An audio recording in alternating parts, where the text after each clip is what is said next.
Hello YouTube fans, here again, and now I'm on to episode 15, series 1 of the Equalizer. And what do I think of series 15 Equalizer? Wow. And I mean that in a sarcastic way. Now I know 14 was shit and garbage. You very rarely saw Edward Woodward as the Equalizer, he was not the problem. But this one, on the other hand, has to be another review, and sadly to say, it's got to be another rant. Because if I thought 14 was weak, this is weaker. Now, granted, you do see Edward Woodward a lot, and again, he's doing the best he can do, and he is doing a really good job. But the story, in my eyes, it's there. That's all I can say. It's there.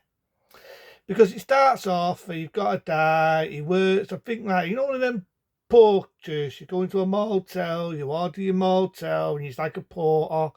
With this guy, you got an idea, he's a hitman, and he comes in, and he pulls a fake knife out. This porter writes his name on an envelope, it's a fake name, and so it's a real name, but it's not the person. You find out as the story goes on.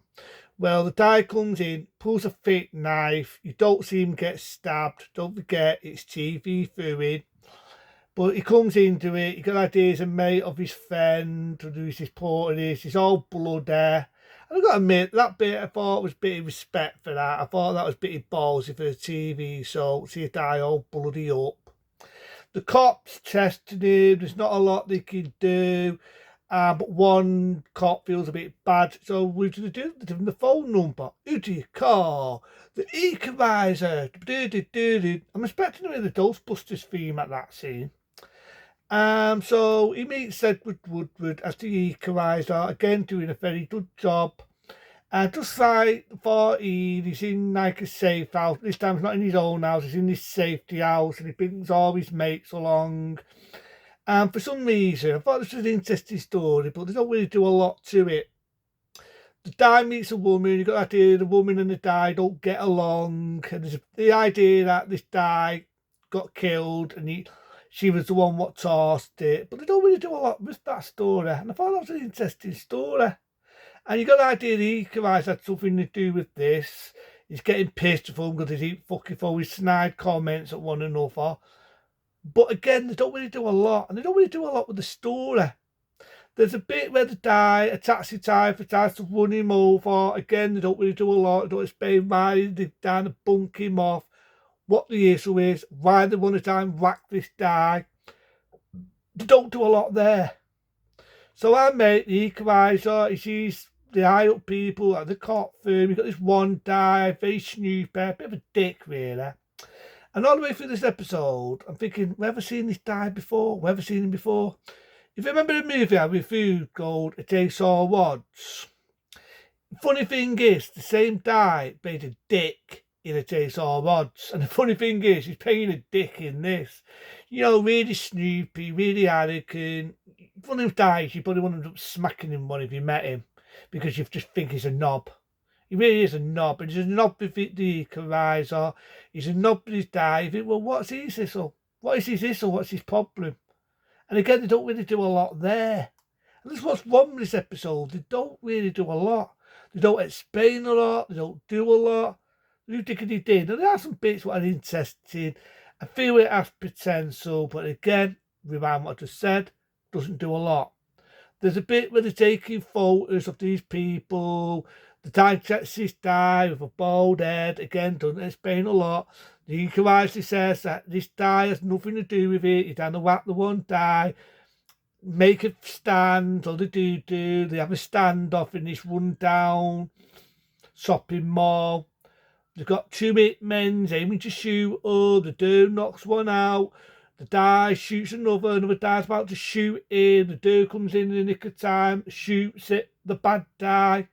Again, doesn't do a lot. Then the Equalizer says a line, leave him alone, has nothing to do with it. And then for some reason, they just walk off and leave it at that. And thinking all this shit, they just leave it at that. The guys are scared shitless and they leave it at that.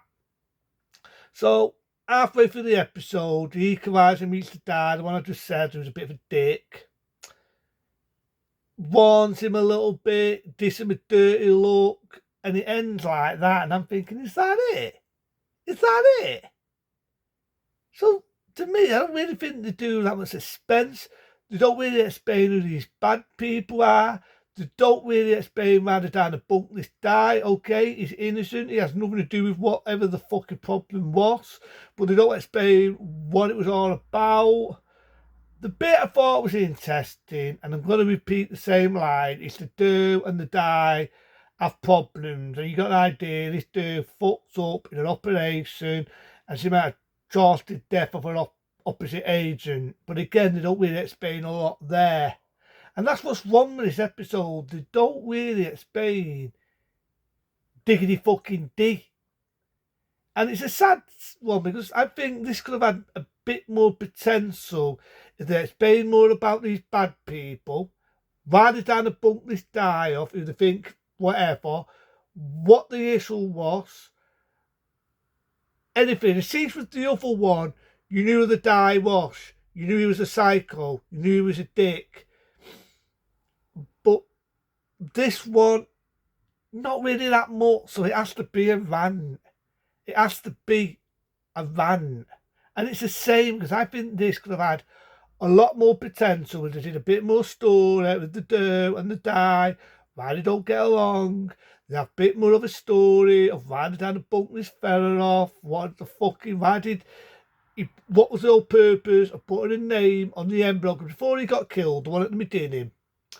He written a name, and you got the idea the name was to die, is the die to bunk off. And even the Equalizer says it's a dame, they're paying a dame with you, and they're trying to kill you, and I'm going to prove to them that you're nothing to do with this. And I'm thinking, well, what was it all about? Why was they trying to fucking kill this fucking guy? What was the issue? Did he owe them money? Do they think he owes them money? Do they think he's stolen the fucking dirt end of a mafia? Has he ripped them off? Do they think he's the person who's ripped them off? What was the issue? Why is it time to bunk this fucking guy off? And what's it all about? Why is this Snoopy guy? He's really this guy's got a suit on, tie, real businessman looking, but really Snoopy, really snotty. He's one of them people where I don't slapping him if it was me. And there's a bit where I'm just expecting the Equalizer to receive full bung and knock this fucker out. But he don't. He just says, leave them alone, gives him a dirty look, end of the episode. But there's a scene in it where the guy's higher up, but the Snoopy guy, the snotty guy, bugs his office, and he looks like he's going to fucking deck him, and he finds that out. Nothing happens there. So not really a lot happens in this. So to me, I just feel they could have done a lot more. That's all I'm going to say on this episode of the Equalizer. Episode 15, Series 1. I felt they could have done a lot more. It's just a missed opportunity. That's all I'm going to say on it. A missed opportunity. So this one, again, like episode 14, it's got to be a review. It's got to be a rant. I'm hoping that the next one being episode, to get it right, episode 16, it's going to be a lot better. That's all I'm going to say. I'm hoping it's going to be a lot better. I do know the guy in it is the same guy that played the villain in the Goonies. He played in Maniac Top 2 and 3. You will remember him playing Santos. If you want to know the character Santos is, think of the Bond villain in License to Kill. I actually like this actor. I always remember him also in Predator 2. He played a role in that and all. I actually like this actor. I can remember his name in real life, as I say, the actor's name.